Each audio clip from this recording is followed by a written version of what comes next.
Halldór? Þetta var, bara vonbrigði, lokaspretturinn hjá okkur. Já, klálega og líka bara byrjunin hjá okkur, hún var mikið vonbrigði, þannig að nokkri flotti kaflar en heilt yfir ekki gott. Þið eru komnir yfir 20-21 og þá eru hvað 17 mínútur eftir og þá eiginlega kemur bara, mér minnir 5 eða 6 marka kafli hjá Gróttu þessum og upp undir 10 mínútur sem þið skorið ekki. Já, þú veist, hann náttúrulega verið einhver 3-4 dauðafæri í röð sko og 3-4 svona ruðningsdómar í þessu leik sem er svona pínu skrýtnir en þú veist, örugglega hárrétt bara hjá þeim og einhvern veginn alltaf sama tímabundin á móti okkur og leikurinn svona aðeins sveiflaðist frá okkur fannst mér, því miður.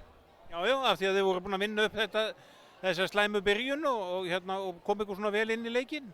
Já, mér fannst fullt af fínu dráttum í þessu leik sem við getum alveg tekið með okkur en svona heilt yfir að þá var þetta ekki nóg gott en ég meina Gróttan er með flott lið, þeir eru með miklu betur manna lið en í fyrra, miklu meiri breidd á útilínu sinni, þannig að þú veist það er ekki skömm að tapa á nesinu en við erum ekki sátti með þetta.